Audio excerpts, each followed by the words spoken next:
I briefly mentioned it a couple of videos ago, but Trump's new approval ratings are out and they are real bad. I want to focus on some of the core parts of this new Pew Research poll that came out a couple of days ago. But first, I just want to say, a significant portion of my YouTube audience is not actually in the United States. They're from Canada, Australia, and Europe. And I'm be honest here, it's a little bit of a mixed bag. So I'm so grateful and so appreciative of all of the folks who leave comments that are like, we are in solidarity with the American people. We stand behind you as you seek to restore your democracy, as you resist the fascist takeover of the US by Donald Trump and his goons. But I also get a lot of comments that are like, this is what y'all voted for. This is what Americans want. A majority of Americans voted for this, and now it's fuck around and find out for all of y'all. And I do think a lot of those folks are upset because Donald Trump and his regime are actively hurting people all around the world. And so they're lashing out at Americans who did not vote for and do not want this. I think they also don't understand the way that voting works in the US and the amount of voter suppression that we have, how hard the Republicans seek to disenfranchise voters, particularly Black voters, particularly women voters, and how that's getting way worse right now. I also think they're unaware of the fact that Donald Trump did not win a majority in November of 2024. He won 49% of the vote. And not only that, but Trump won by the smallest margin since I think Richard Nixon. He never had a mandate from the people, and his approval ratings have been falling since day one. So a new Pew Research poll shows that Trump has a 38% approval rating. 60% of Americans disapprove of the job that Donald Trump is doing. 61% of Americans disapprove of Trump's tariffs, and y'all, only 15% strongly approve. That's somewhat approve category. 23%, that's going to keep dropping as we all face the negative economic consequences of his horrible tariff policy. More Americans disapprove than approve of the new budget and tax law, the big bloated budget bill. I think this is where it's really important to focus on education around the negative impacts of this bill, because 23% of Americans have yet to form a real strong opinion about it, or any opinion. They're just not sure. That's because so many aspects of this bill will not be rolling out until after the midterms, so people are not feeling the pain of it yet. But even so, already 46% disapprove. By a margin of 2-1, more Americans say that Trump is making the federal government work worse rather than better. There's still a strong party divide here, and I want to talk about that more in a minute. Now, take note of this data. I thought it was particularly interesting. Among Trump's own voters, his approval rating is falling, and it is falling most sharply for the 18 to 34 group, followed by the 35 to 49 group. Look at that, a huge drop off for the 18 to 34 crowd. They originally had a 94% approval of Trump, and it's down to 69%. This is important. I think we need to keep watching this. And if you look at the breakdown of demographics of who is more likely to approve of what he's doing versus who is disapproving, of course, it's falling on the same predictable lines. It's white men who are over the age of 50 and self-identify as Republican or conservative.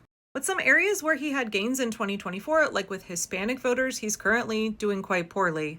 Same for folks who are not college educated. We're now seeing more and more of those folks who traditionally vote for Republicans.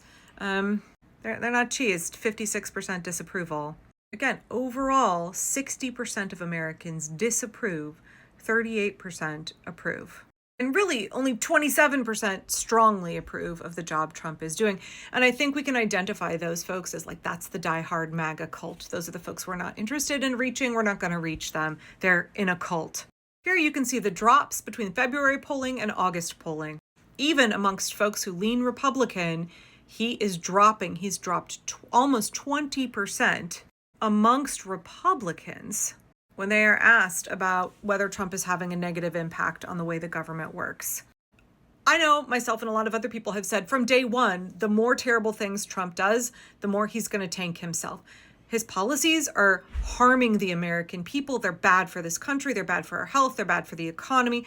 They're bad for our quality of life. And so it just like the more he does, the more he's going to piss people off. And normally in a normal, stable, democratic society, that means that guy and his party, they're going to get absolutely destroyed in the midterms and the next presidential election. It's only August and already Trump is just like underwater across the board, and it gets on my corner of my bed here. It gets worse and worse and worse every poll that comes out. on every issue, it gets worse for him, because the more he does, the more shit he breaks, the more we suffer, the more we struggle, the more America is feeling further and further and further away from greatness.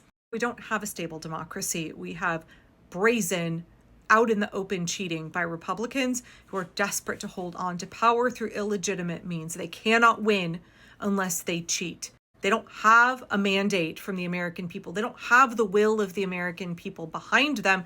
If we have free and fair elections, they will lose. So they've got to cheat. We just watched the Texas House pass this horribly gerrymandered map because Donald Trump said, find me 5 more Republicans, flip me 5 seats from Democrat to Republican, take away Al Green and Jasmine Crockett and other elected officials' seats, because you know what? The only way we can win is if we disenfranchise millions of Black and brown Texans. We deny all of them their right to representative government, and we just make a completely gerrymandered map that ensures Republicans stay in power. Now, that is going to come back to bite them. There is a backlash effect that can be created when a map is gerrymandered, where it really, really motivates the party that is being disenfranchised to turn out in huge numbers.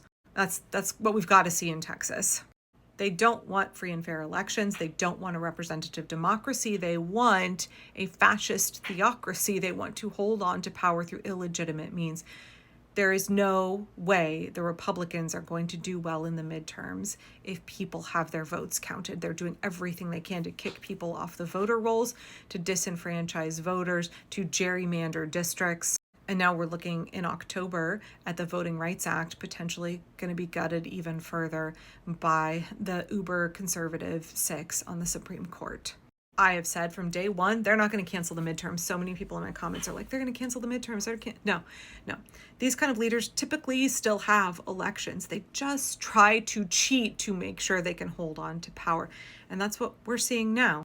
So if we want the will of the people to be expressed, if we want the people to have representation, unfortunately, it looks like the Democrats are not going to ensure that for us. I know there are Democrats fighting back. I know that California is now moving forward with their plan to combat what Texas is doing. I understand that. But if this is a country of, by, and for the people, and the Republicans and Donald Trump do not have the will of the people, and they are trying to silence the will of the people, then it's up to us. It's up to us. The more Trump is in power, the longer he's in power, the more pain and suffering, the more deaths that will occur, and the more deeply unpopular he will become. So the only way he and his fascist GOP party can hold on to power is by depriving millions and millions of Americans of their right to vote. Trump never had a mandate. He never had a majority. Every month that goes by, he is doing more terrible things, and he is becoming more deeply unpopular. If the normal mechanisms that should be in place to vote out an unpopular elected official who is harming this country are not in place anymore, or they're no longer stable, then how do we have our voices heard? How do we have an America that allows the will of the people to be represented?